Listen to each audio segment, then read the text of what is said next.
Bonjour et bienvenue à toutes et à tous pour notre dernière séance en ligne de notre cours d'été. Et ici, l'essentiel, c'est d'avoir un point culminant. Et je vous invite, je vais partager mon écran d'ici peu. Et je vous invite ici pour une petite discussion. Si vous avez des questions, des commentaires, je veux faire un appel à deux, trois petites choses, ce qu'on a revu ensemble pendant cet été. Mais tout d'abord, c'est notre enquête. On ne peut que s'améliorer si on sait où sont ses faiblesses ou quels sont les points les plus importants. Et du coup, la plupart d'entre vous a déjà fait l'enquête pré-atelier ou pré-séminaire en ligne. Et aujourd'hui, ce serait bien que vous fassiez l'enquête post-atelier. Je mettrai donc le lien ici dans le chat. On pourra se prendre quelques instants, peut-être 5 minutes, si vous avez le temps maintenant si vous arrivez à le faire. C'est une chose de faite et donc du coup, vous n'aurez plus besoin de le faire. Sinon, je vais vous enquiquiner avec des messages sur WhatsApp. N'oubliez pas à remplir de l'enquête. Donc, c'est important pour savoir comment on a travaillé, comment et quels aspects faudrait qu'on intègre dans nos prochaines démarches sur place d'ici quelques petites semaines et ou dans l'avenir proche. Donc ça, c'est très important. Et donc, si vous avez le temps maintenant, j'ai mis le lien dans le chat. Comme vous voyez, ça devrait être très, très facile vu que c'est le questionnaire qui est carrément identique au premier questionnaire, sauf que ça vous demande de juger ou d'évaluer donc vos connaissances au bout de ces 12 séances qu'on a fait ensemble. Donc, je serais très ravi si vous pouvez le faire soit maintenant, prenez quelques minutes, ou juste à la clôture du cours. Et ça, c'est en ce qui concerne l'enquête. La deuxième chose, c'est nos exercices en ligne. Comme vous voyez, on a eu nos divers exercices et certains d'entre vous ont pris l'occasion de vraiment essayer de remplir ces petits exercices. Euh, c'est pas obligatoire dans le sens où je vais vous noter et vous passez ou vous allez échouer le cours. Non, pas du tout. Mais c'est un outil plutôt pour que vous puissiez vraiment apprendre et approfondir. Donc, apprendre à pratiquer les connaissances et la théorie qu'on vient de partager et qu'on vient d'apprendre ensemble dans ces quelques semaines et mois. Et on voit ici très bien que Kesso a déjà mis sa stratégie ou sa réflexion sur notre dernière séance, donc la séance 11, sur la collecte des fonds et les stratégies qu'il faut mettre en place pour gérer, pour une bonne gestion des ressources qui sont souvent, ouais, c'est souvent très limitées. Et comme vous voyez ici, euh, l'importance des fonds en ligne, donc des stratégies. On parlait beaucoup d'intelligence numérique, aussi bien que mobiliser la diaspora, c'est-à-dire les Guinéens qui vivent à l'extérieur du pays et qui souvent ont réussi dans l'entrepreneuriat ou dans d'autres affaires qu'ils visent.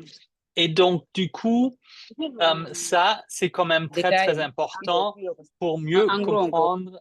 Il y a, voilà, j'espère, 2 secondes, il y a un peu d'écho. Donc, si quelqu'un n'a pas mué son micro, ça serait bien de le faire, s'il vous plaît. Hein? Hello. Aminata, vous pourriez mettre votre micro, s'il vous plaît? Merci. Ah, c'est bon, je pense. Et donc, encore une fois, après la connexion entre le global, donc la diaspora, mais aussi bien donc au niveau local. Et donc, on parlait souvent donc du carnet d'adresses, Rolodexing, comme on dit en anglais. Et là, ici, c'est donc l'enjeu pour mettre en œuvre une bonne stratégie. Et comme je vous ai dit, c'est important aussi de l'essayer sur place avec vos propres outils, vos propres donc de réseau, votre propre communauté, et on aura aussi l'occasion de piocher un peu plus profondément dans ces questions une fois que je serai sur place et on aura les séminaires à Conakry. Mais donc, sachez que ça, c'était déjà une chose très, très importante. Donc, le rappel, c'est n'hésitez pas à vraiment rendre le travail.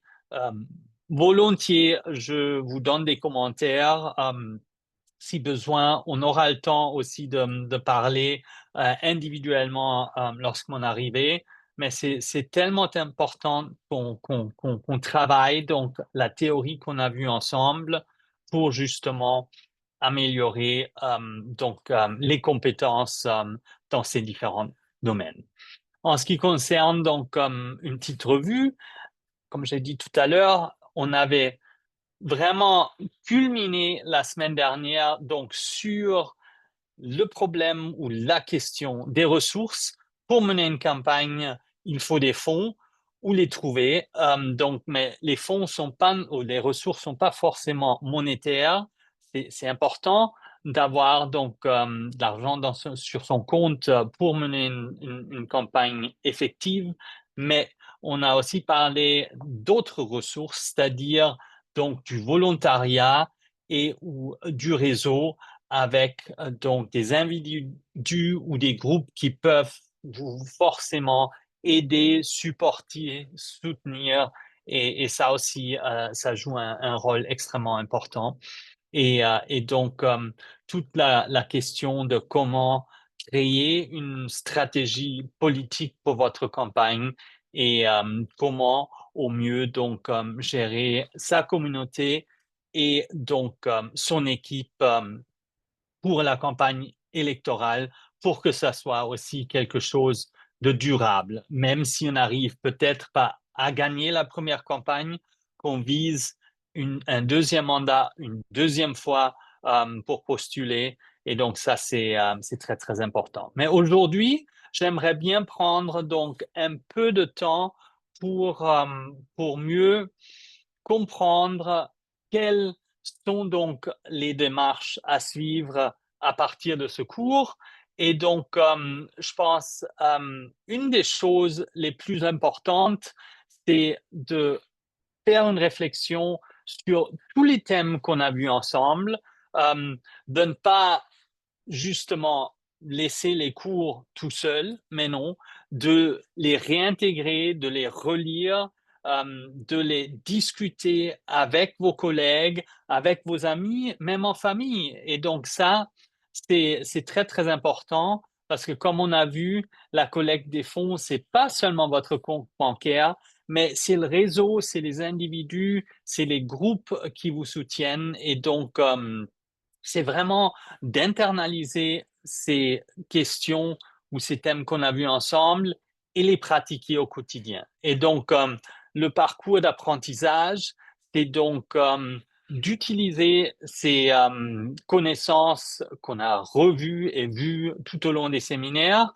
mais de forger des discussions et après la mise en scène de quelques de ce point au quotidien. Et j'aimerais bien peut-être qu'on discute un peu aujourd'hui pour celles qui sont présentes euh, de cette interdisciplinarité qu'on avait vue tout au début du cours.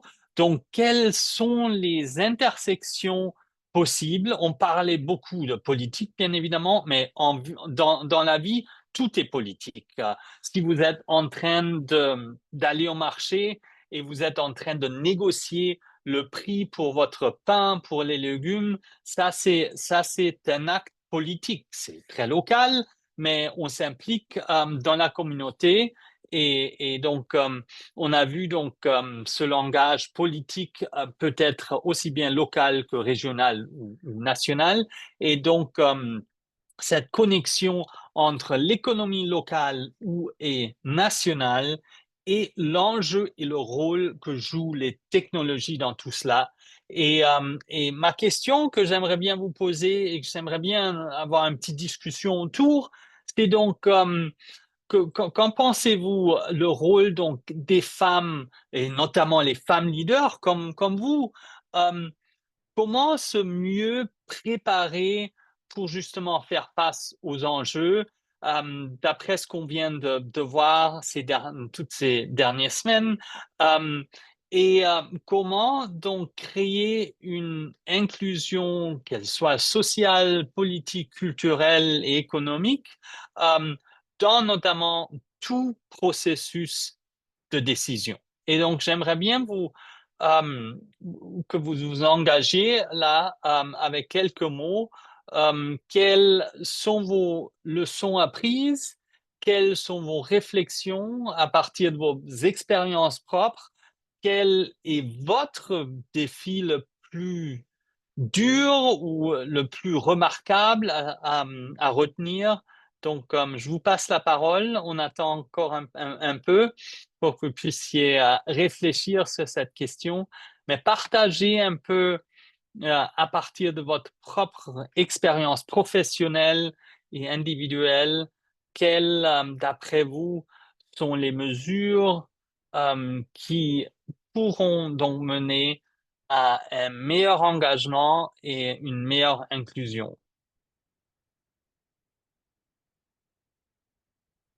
Donc, the floor is open, comme disent les Américains. Donc, n'hésitez pas, ne soyez pas timide. Quelles sont, d'après vous,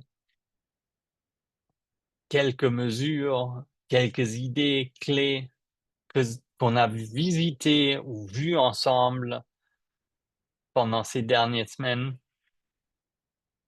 et ou quelles, d'après vous, d'après notre discussion, quels sont, d'après vous, les plus grands défis, soit pour la Guinée en général, soit sur ou dans votre domaine politique, professionnel ou personnel. Et pas tout le monde en même temps, sinon c'est la cacophonie. Une personne néanmoins. Donc, qui veut être la volontaire? Allez-y, Koulibaly.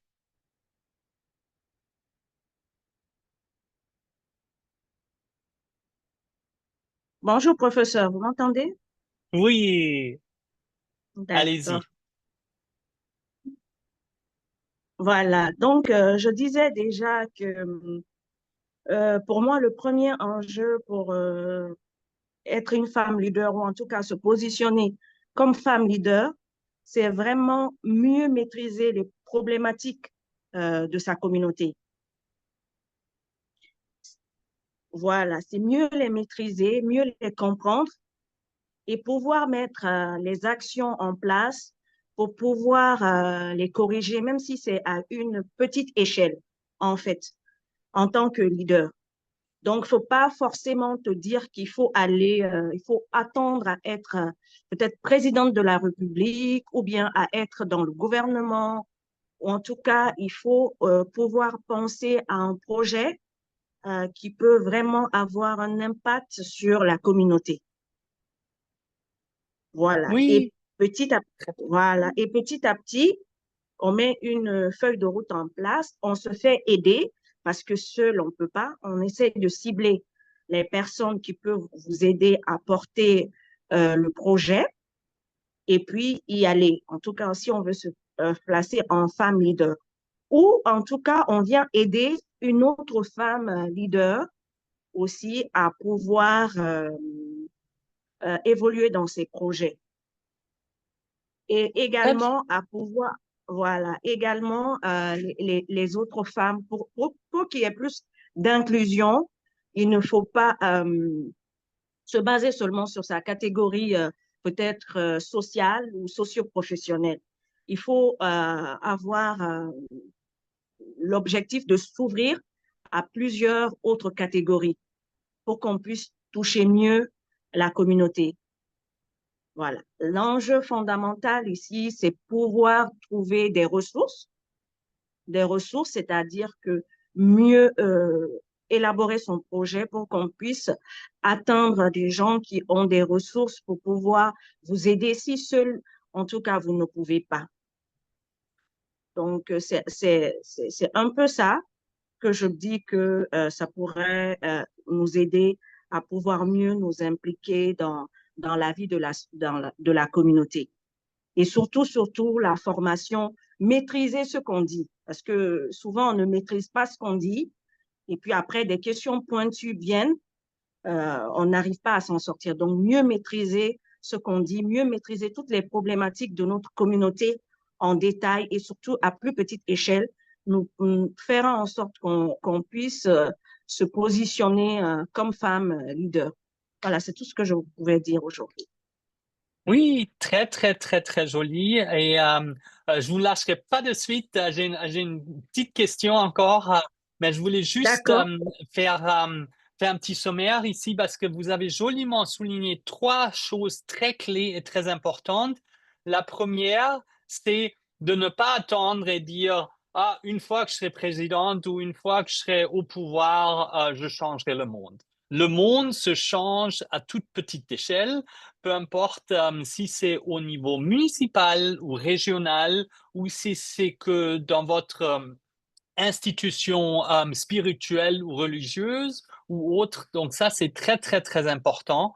Euh, le changement se fait sur place devant vos yeux. Et donc ça, c'est très, très, très important. La deuxième chose que vous venez de dire, et c'est surtout autour de la notion ou du concept du leadership.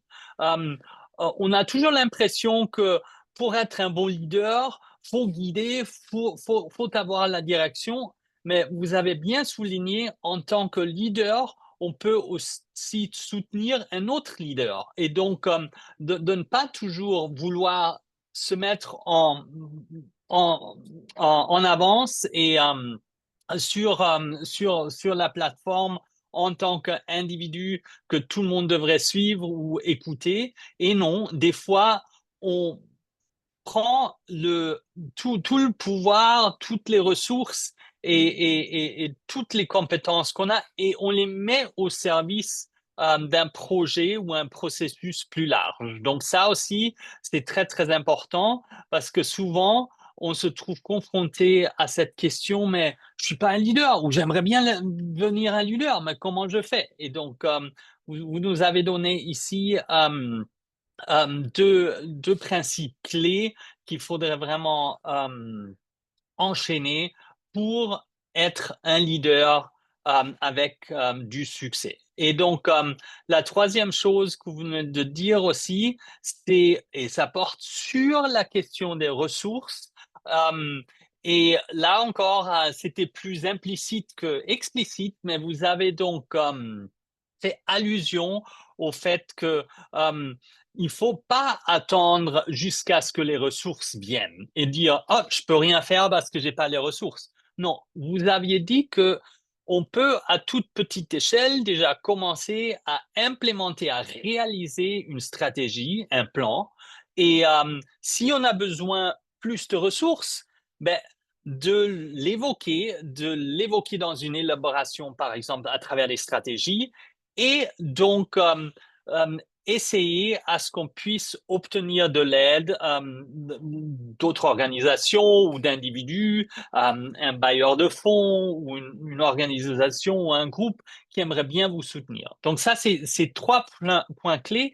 Et la question que j'aimerais bien que vous engagiez un peu, c'est auriez-vous un exemple précis où vous aimeriez peut-être dans votre propre environnement, dans votre propre milieu, euh, où vous êtes déjà engagé ou vous aimeriez bien vous engager dans l'avenir? Parce que vous avez très bien euh, créé cet entourage, le cadre pour mieux comprendre et comment agir au mieux, au plus efficace. Et donc, auriez-vous un exemple concret pour tout le monde ici? Ah oui, hein, j'ai un exemple que j'aimerais bien m'impliquer dedans. Donc, j'ai vraiment un projet de pouvoir aider dans la scolarisation des petites filles. Voilà, j'ai un projet dans ce sens-là. Des petites filles que je vois qui n'ont pas vraiment les moyens à pouvoir aller à l'école parce que je connais l'importance de l'instruction dans la vie d'une femme. Et donc, soit pouvoir aider les parents qui sont défavorisés pour pouvoir faire en sorte que les petites filles aillent à l'école. Donc, à petite échelle, vraiment, c'est au projet auquel je pense, comment pouvoir faire en sorte que je puisse trouver des parents pour des petites filles que je vois dans la rue, qui sont en train de vendre, qui n'ont pas les moyens vraiment d'aller dans des établissements qui peuvent faire en sorte qu'elles peuvent avoir le courage de continuer leurs études. Parce que des fois, elles vont à l'école, mais elles ne sont pas dans les conditions pour pouvoir continuer leurs études jusqu'à l'université. Voilà, donc c'est vraiment à petite échelle ce à quoi je pense que je profite. Et puis j'espère que je pourrai un jour réaliser ce projet, même si c'est deux ou trois personnes que je parraine, je serai vraiment contente ou que je trouve des parrains pour eux, je serai vraiment contente. Merci. Génial, merci Koulibaly. C'est très, très exemplaire et c'est un très, très joli exemple qui, encore une fois, montre qu'on doit le faire à une petite échelle, mais qu'on doit aussi le faire euh, avec des groupes ou des populations au sein de la société qui ont un avenir devant eux ou devant elles, comme c'est des petites filles. Et donc ça, c'est très, très, très joliment dit. Et ça, c'est vrai. Donc ça encore, vous avez partagé ça avec notre groupe. Et donc, j'imagine que beaucoup d'entre nous savent déjà ce que vous avez comme projet, mais c'est un joli rappel aussi. Donc, si vous voulez soutenir Koulibaly dans son projet, donc n'hésitez pas à la contacter. Et donc, c'est très, très important. Donc, c'est comme j'ai dit, un projet exemplaire et qui mérite donc beaucoup d'attention. Je vois que Ramatoulaye, vous avez aussi levé la main. Allez-y, partagez votre expérience ou vos réflexions aussi. Bonjour, professeur, vous allez bien? Bon, oui. Et vous de même, ça D'accord, va? Oui, oui, ça allez-y. va. Je vais emboîter le pas de ma collègue Adi Koulibaly. Moi, je vais vous faire un petit témoignage par rapport à toutes ces actions de base d'échelle et tout. Nous, dans notre village, on a, on a une ONG qu'on a mis en place, les ressortissants du village. Donc, chaque année, on choisit ici 2 à 3 personnes qui partent au village là-bas, épauler les jeunes, les bacheliers, ceux qui font le BEPC et ceux de l'entrée en septième année, l'examen d'entrée en septième année, pour plus les aider à bien étudier et à avoir leurs examens. Donc, on le fait sous financement propre. L'ONG est basée ici à Conakry. On fait des cotisations mensuelles. Et à travers ces cotisations mensuelles-là, qu'on peut payer ces 3 ou 4 professeurs qui se rendent au village pour faire réviser les enfants là-bas pour que les gens puissent avoir plus de résultats positifs. Et même actuellement, l'école, elle n'est pas du tout bonne, en bon état. Il y a la pluie et les intempéries qui ont vraiment tout gâté. Actuellement, on est en train de voir comment trouver des financements pour rénover l'école et pour essayer de voir comment on va faire pour avoir de bons professeurs pour que les résultats du village quand même, parce que la sous-préfecture compte 53 districts, donc il y a beaucoup de personnes et il y a peu d'écoles.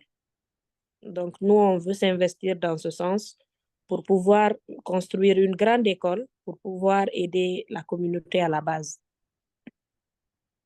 Merci, Hamoutali. Ça, c'était aussi un très, très excellent exemple qui s'aligne aussi dans l'éducation. J'aimerais bien que vous puissiez nous raconter un peu plus sur vos démarches à l'heure actuelle, sur la levée des fonds, sur le réseautage, parce que il me semble que vous travaillez dur avec l'ONG, vous essayez de connecter, de faire agrandir donc, les moyens, les ressources au sein de ces établissements. Pouvez-vous nous partager quelques détails en plus sur ce que vous faites à l'heure actuelle et partagez-le aussi avec vos consoeurs ici, si jamais il y a des gens qui sont intéressés au sein de notre groupe, mais aussi donc au-delà, bien évidemment.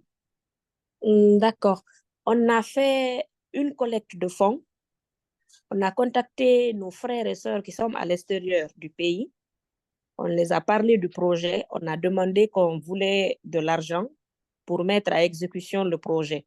Donc, de ce côté, il y a eu des personnes qui se sont manifestées, mais d'autres n'ont pas vraiment porté le projet à cœur. Ils ont cru, genre, on demandait juste l'argent pour quelque chose d'autre. Après ça, nous sommes allés aussi voir les sages et les personnes de ressources, parce que dans notre communauté, nous avons quelques familles qui sont vraiment aisées et tout. Donc, on est allé voir ceci aussi pour parler du projet. Actuellement, ça n'a pas vraiment avancé parce que nous ne sommes même pas à 20% du montant voulu. Donc, pour le moment, c'est juste côté familial, on a commencé à chercher.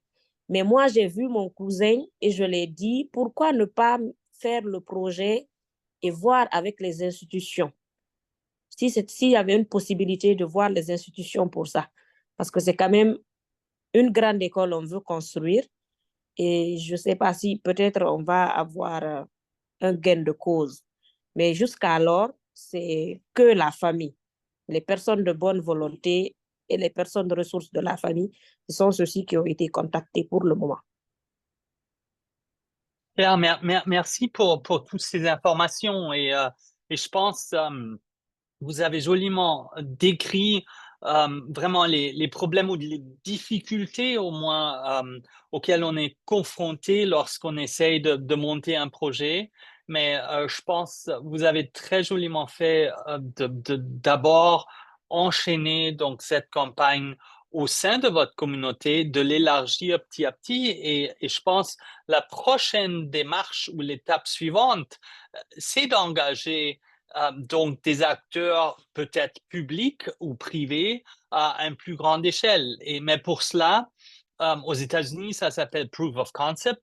Donc, faut avoir une feuille de route, faut avoir un plan qui tient la route et qui aussi aide à convaincre donc des acteurs pas plus importants, mais je dirais plus importants de manière à nous fournir des ressources, soit monétaires, soit par d'autres appuis.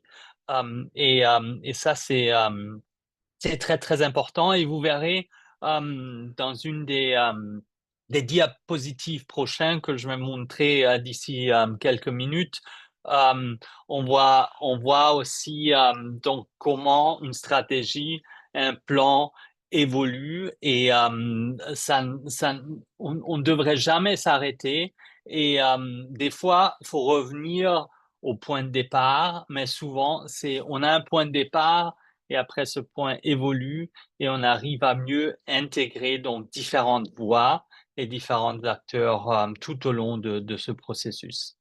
Je vois que Kesso a aussi sa main levée. Vous pouvez partager aussi votre expérience avec nous? Allô, professeur Arnold, bonsoir. Bonsoir, Kesso. Vous allez bien? Oui, et vous, j'espère que vous allez bien aussi. En fait, moi, je voulais parler de l'enjeu politique, ce qu'on veut faire dans le futur. Oui, oui, Euh, c'est un exemple concret qu'on a là avec vous, cette formation, parce que moi, je me suis dit que les femmes doivent être formées pour compétir avec les hommes, surtout en politique, parce que ce qui fait que les femmes se découragent en politique, c'est parce qu'elles ne sont pas bien formées. Mais si elle a des compétences, elle peut vraiment aller de l'avant. Et l'un des exemples que je vais citer, c'est vous, par exemple. Nous avons eu la chance d'avoir des partenaires comme vous, l'ambassade des États-Unis, qui est là en train de nous donner cette formation. Ça, déjà, c'est une bonne chose. Maintenant, au niveau des défis personnels, par exemple, moi, mon défi personnel actuellement, c'est de parler l'anglais. Parce que l'anglais, c'est une langue qui est devenue incontournable pour une femme leader. C'est l'anglais et l'informatique, c'est l'une des choses qui sont vraiment incontournables pour un développement personnel d'un bon leader. Et je pense qu'il faudrait que je relève ce défi. C'est un grand défi, j'ai du mal à le relever, mais je vais essayer. Je veux vraiment parler l'anglais. Et ça, c'est mon défi personnel à moi. Et sur les Merci. exemples que je vais Oui. donner, par exemple, qui est passé, par exemple, avant, j'avais une ONG qui s'appelle Woman Power. Nous faisons la promotion de la jeune fille. Nous avons des bailleurs, comment on appelle ça, des sponsors qui ont collecté de l'argent à travers nos sponsors pour former ces jeunes filles sur les logiciels de base en informatique. Parce qu'on a pensé que quand tu es à l'université, dès que tu finis l'université, il faudrait apprendre l'informatique. Parce que si tu n'apprends pas l'informatique, tu as des problèmes à avoir un boulot. Mais on a constaté que les jeunes filles ne s'intéressaient pas à ce domaine, quoi, à ces domaines d'informatique. On les initiait à ça, sur les logiciels de base. Windows, Word, Excel, Access.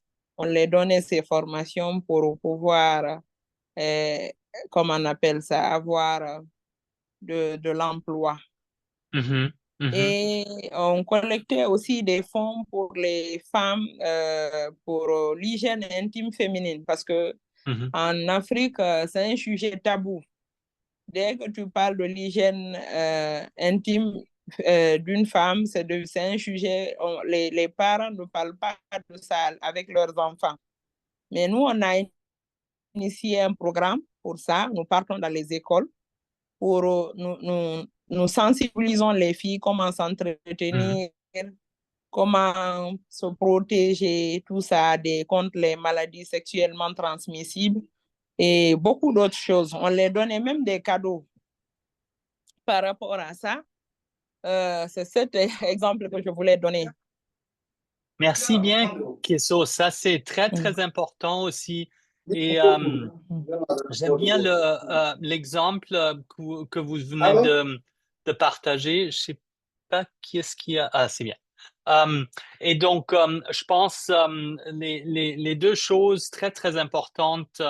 Donc, oui, la formation, quelle que soit la formation, si c'est comme vous le dites sur l'hygiène féminine, et donc de vraiment vouloir casser les tabous et donc franchir donc des nouvelles espaces pour justement des tranches de société qui ont été négligées et ou qui n'ont pas fait partie de cette discussion. Et merci pour justement ce clin d'œil sur les formations qui ont été mises en place par l'ambassade.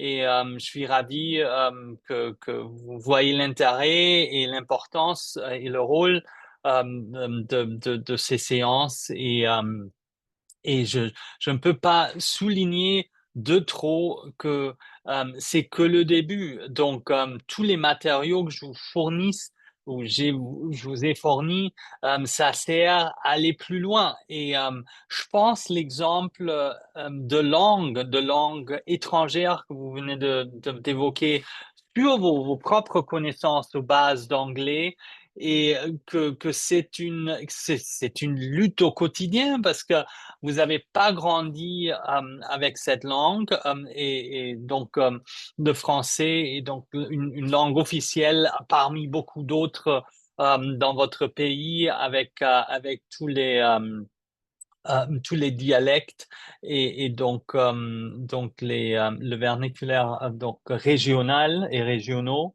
Et je pense ça, c'est un défi personnel, oui, bien évidemment, mais il se joue aussi à travers le collectif. Et si vous vous souvenez bien, il y avait pas mal d'entre vous qui ont participé à des cours d'anglais qui ont été mis en ligne par l'ambassade. Et donc, je pense, j'ai pas forcément suivi. J'espère que l'ambassade continue avec cette offre.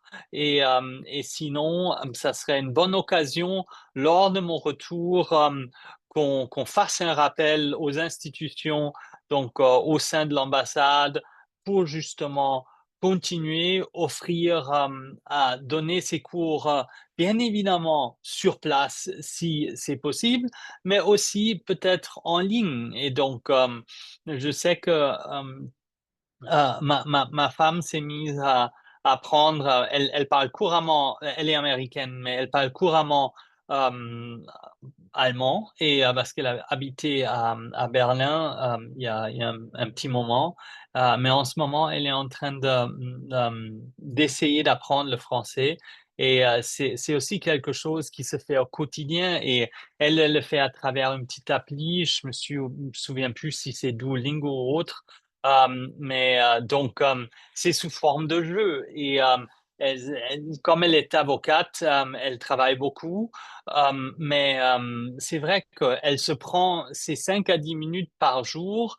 Et comme là, on est à Paris, et lorsque on avait commandé au restaurant ou on était à la banque pour des affaires, elle a su suivre. Elle parle toujours pas couramment français, mais donc c'est donc un travail d'un an ou deux qui maintenant porte des fruits. Et donc, ça, donc, je vous encourage, Kesso, c'est la bonne voie, même si c'est frustrant, on a l'impression qu'on n'avance pas.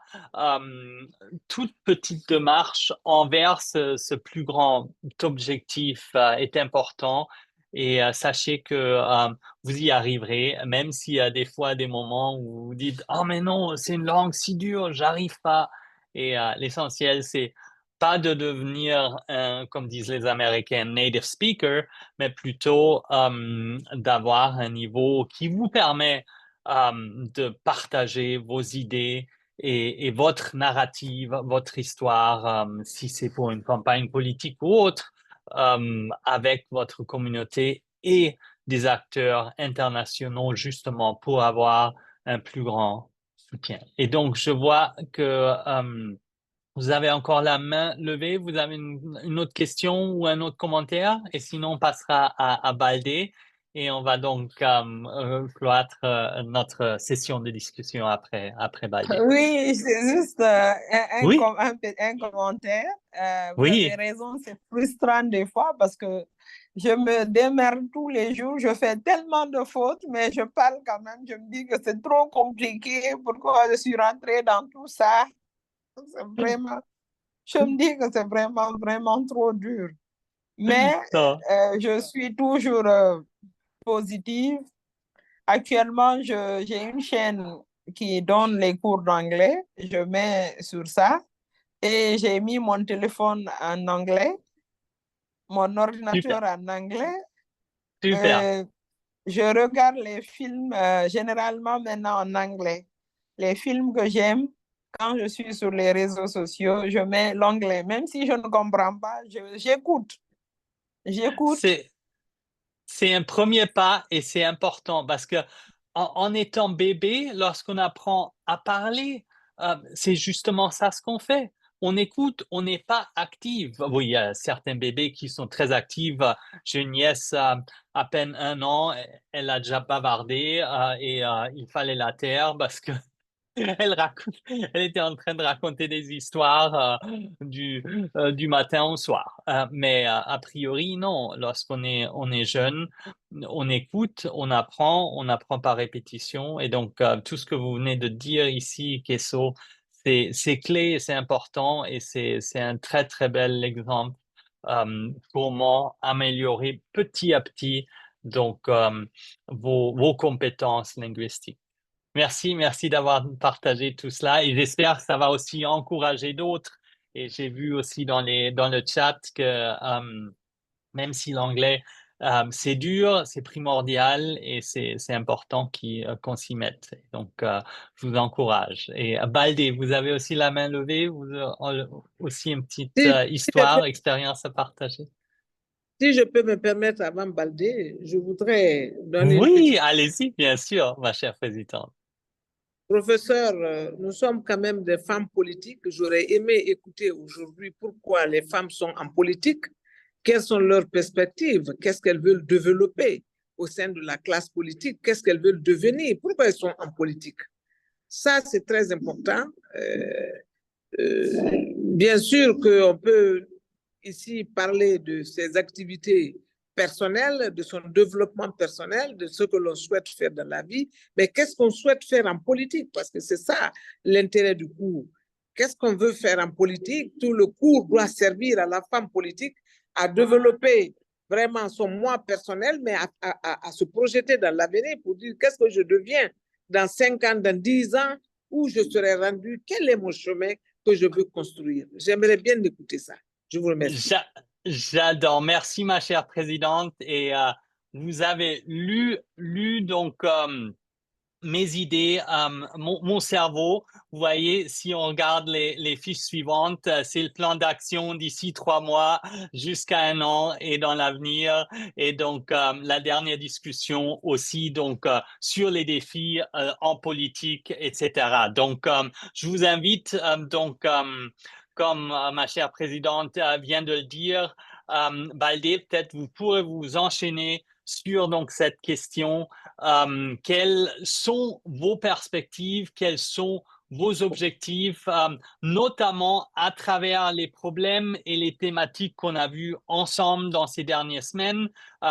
Mais quelle est donc votre stratégie, votre but pour assurer que l'intégration de la femme en politique soit assurée? Et donc, oui, je rouvre le forum de discussion donc sur et donc la clôture sur ces questions-là. Merci de nous avoir redirigé sur le bon chemin, mais vous voyez, c'est un acte de balance de trouver donc le juste milieu entre expérience personnelle, mais aussi voir la grande image. Donc, Valdé, je vous invite à partager vos idées et vos commentaires là-dessus. Merci, professeur. Bonjour. Rebonjour à vous aussi. Alors, merci, Madame la Présidente, de nous avoir redirigé dans une autre perspective. C'est intéressant quand même, qu'en tant que femme politique, de parler de ce côté-là. Alors, ce que moi je vais dire, j'opte toujours pour la formation. Je suis une femme en politique, mais j'aime bien la politique.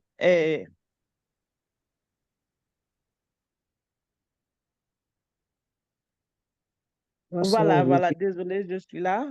Voilà. Oui, Donc, allez-y, je allez-y. dirais que je suis une femme leader qui opte vraiment sur la formation parce que pour moi, d'abord, la femme politique doit être suffisamment informée surtout de la situation du pays et la situation du pays et puis pour pouvoir chercher les enjeux, surtout et trouver des solutions. Moi, la situation de mon pays, par exemple, ça m'inquiète beaucoup vu les conditions de vie, tout ce qui se passe. Donc, moi, mon défi personnel, c'est comment pouvoir faire quelque chose, mettre ma main dedans, comment apporter quelque chose, comment solutionner ça. C'est surtout moi, mon défi personnel. Mais avant ça, d'abord, il faut vraiment, comme on le fait, passer par la formation, toujours la formation. Il faut avoir pour parler du développement de son pays, il faut vraiment avoir un bagage intellectuel. Donc, pour moi, il faudrait vraiment renforcer les capacités, appeler les femmes, et ceci même rentre dans l'égalité des genres. Il faut appeler les femmes à se former, à avoir confiance en elles, parce que c'est ce qui manque. Ça manque. Il faut que les femmes aient confiance en elles, qu'on arrive à les autonomiser pour qu'elles aient vraiment leur mot à dire. Donc, moi, c'est un peu mon défi personnel. Il faudrait que je renforce ma façon de parler, je dirais, parce que des fois, je peux avoir de belles idées, mais comment rendre, c'est un peu difficile. Donc, mon défi personnel, c'est ça, renforcer la capacité pour pouvoir vraiment m'exprimer en public et tout, pour pouvoir donner mes petites idées, des petites réflexions pour pouvoir solutionner. Et j'ai même un projet futur que je commence dans mon petit coin. J'ai pas, j'ai pas trop avancé là-dessus, mais c'est une prédication de la pauvreté. Et ce que je fais dans mon petit coin, c'est peut-être les femmes que je connais, les personnes un peu nécessitées, je les explique euh, comment s'autonomiser, comment faire quelque chose et leur donner un petit point de pouce, même si c'est insignifiant, mais par exemple, une femme qui est là, qui a des enfants à s'occuper, elle ne fait rien, tu peux les conseiller d'aller, par exemple, au marché ou dans les marchés, faire quelque chose, une question d'autonomisation, aider un peu du côté du finance le peu que je peux donner pour qu'elle puisse commencer et montrer les directives. Donc, c'est un peu ça, c'est dans mon coin, c'est tout à fait dans mon coin, mais quand même, c'est un projet qui me tient à cœur. Je sais qu'à force de le faire avec une personne, deux, trois, quatre, cinq personnes, ça peut aider. Par exemple, je sais que quand les moyens seront là, le projet sera concrétisé. Alors, moi, c'est un peu ça mon projet. Je vous remercie. Merci bien, Baldé. Et peut-être vous pourriez encore dire deux, trois mots là-dessus parce que ça avait un peu coupé chez moi. Et parce que vous avez dit votre défi personnel, donc c'est justement de comment au mieux appliquer cet apprentissage, ces connaissances. Et vous m'aviez dit que vous étiez déjà en train d'aider et de consulter des femmes autour de vous. Et donc, j'aimerais bien savoir, le prochain projet, vous aviez dit, ça serait bien de travailler avec d'autres femmes. Et est-ce que vous avez déjà créé des réseaux où vous arrivez à augmenter donc votre étendue et donc le réseautage et les femmes que vous allez pouvoir soutenir dans cette mesure. Est-ce que vous pourriez nous dire quelques mots là-dessus? Parce que ça pourrait servir aussi de source d'inspiration pour d'autres qui sont peut-être à la même intersection, qui se disent, j'aimerais bien le faire, mais je ne sais pas comment. Et donc, tout exemple peut être très, très utile pour les autres ici.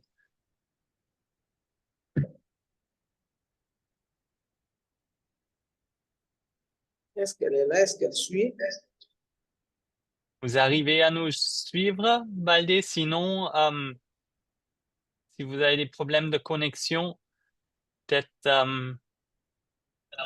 J'ai vu que Koulibaly avait aussi encore sa main levée.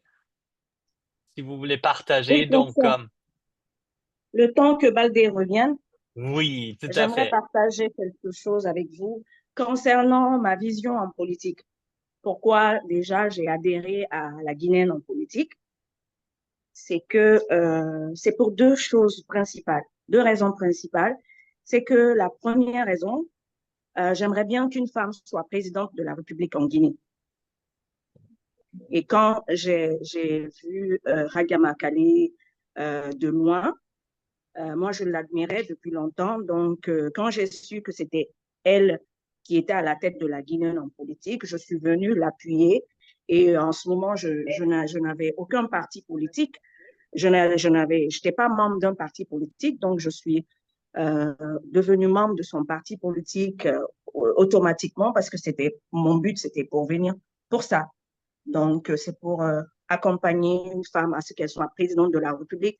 C'est ça la première raison. La deuxième raison, elle est personnelle, c'est moi-même.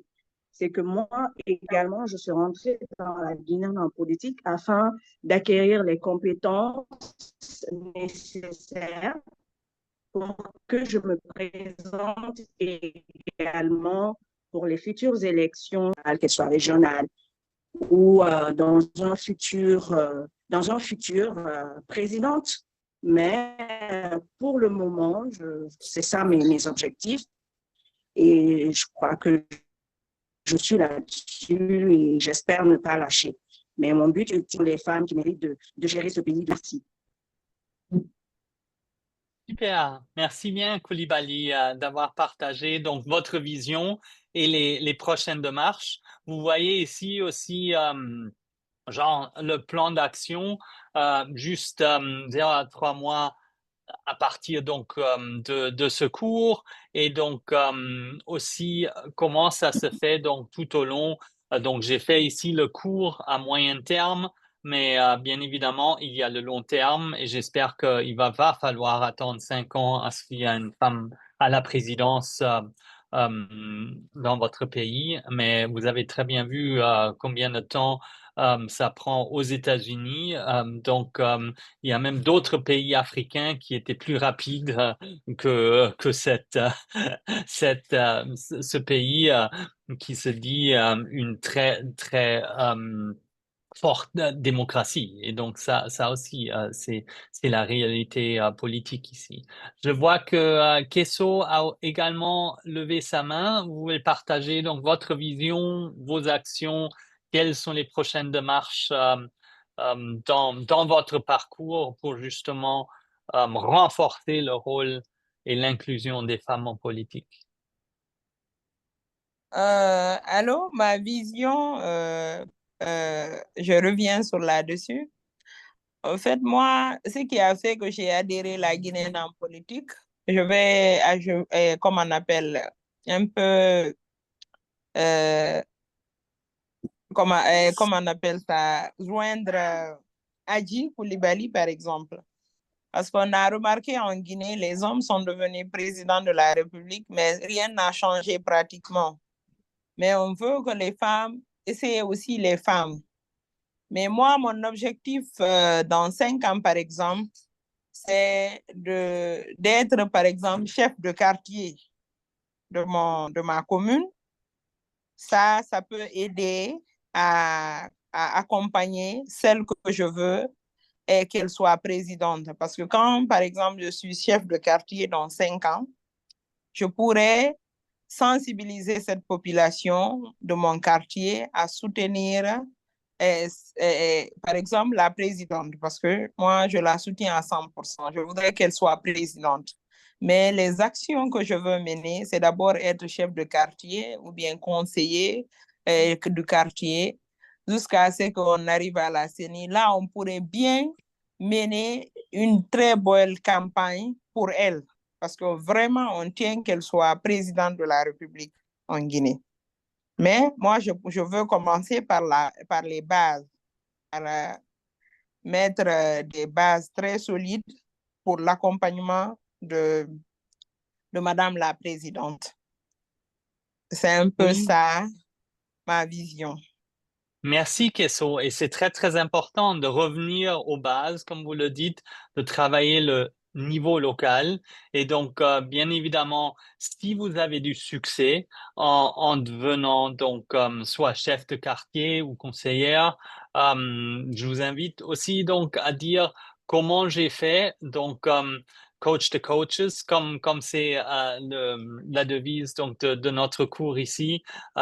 Vous serez donc la prochaine à partager votre expérience, vos connaissances pour partager ce succès avec d'autres qui veulent faire de même. Donc, c'est une très belle vision et une très, très importante vision.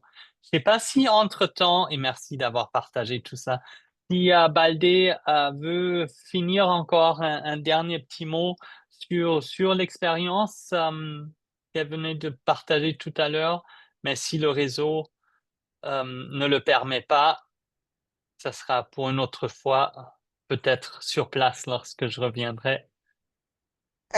Professeur Arnaud, je voudrais ajouter quelque chose. Oui, allez-y, question.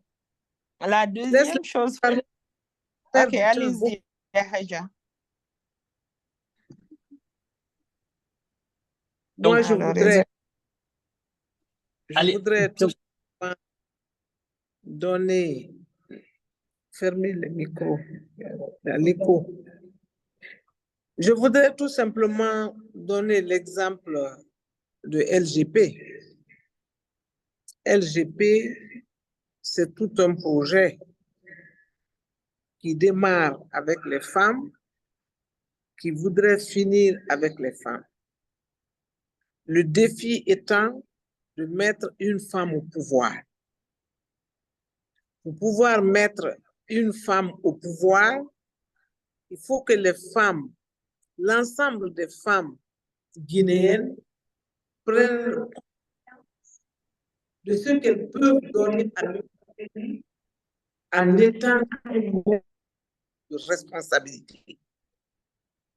Et pour faire ériger cette conscience, on organise beaucoup de formations. Beaucoup de formations pour que ces femmes prennent conscience de leur potentiel. Ça, c'est un défi personnel que je me suis imposé et que je suis en train de mettre en œuvre depuis 2022. Comment est-ce que d'abord, les femmes qui sont en politique, puisque c'est elles qui veulent le pouvoir, on ne vient pas en politique pour accompagner. On vient en politique pour acquérir du pouvoir. On vient en politique pour servir son peuple. En tout cas, à mon entendement, on vient en politique pour ça principalement. Quand on arrive là, avec les femmes, il y a beaucoup de barrières, il y a beaucoup de frustration, il y a beaucoup d'embûches. D'abord, elles n'osent pas prendre la parole, alors que la politique, il faut savoir parler. Je pense que l'un des grands outils d'un politicien, c'est de savoir parler. Quand Barack Obama monte sur le podium, on s'attend à écouter des choses merveilleuses, on s'attend à voir un tribun. C'est clair. Quand Michelle Obama prend le podium, on s'attend à écouter des choses. Quand Trump prend le micro, on dit, bah, America great again, non. Voilà. Donc, le premier outil d'un politicien, c'est de savoir parler. Mais aussi d'être informé, parce qu'il ne faut pas parler pour parler. Quand on ouvre la bouche, on n'a pas d'information, on raconte du n'importe quoi.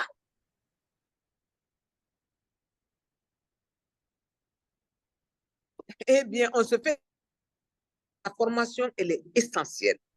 Si les femmes veulent prendre la place pour gérer les affaires publiques et toute leur place, elles doivent être informées, elles doivent apprendre à parler, elles doivent apprendre à se tenir, elles doivent apprendre à être leader, parce qu'on n'est pas leader. Hein?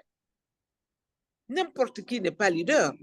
On peut manager, on est directeur, on peut gérer, mais pour être leader, il faut tirer le peuple, il faut être devant, il faut être une référence, il faut avoir une vision, il faut être aussi altruiste. On a appris tout ça. Mais dans la pratique, il faut le mettre en œuvre.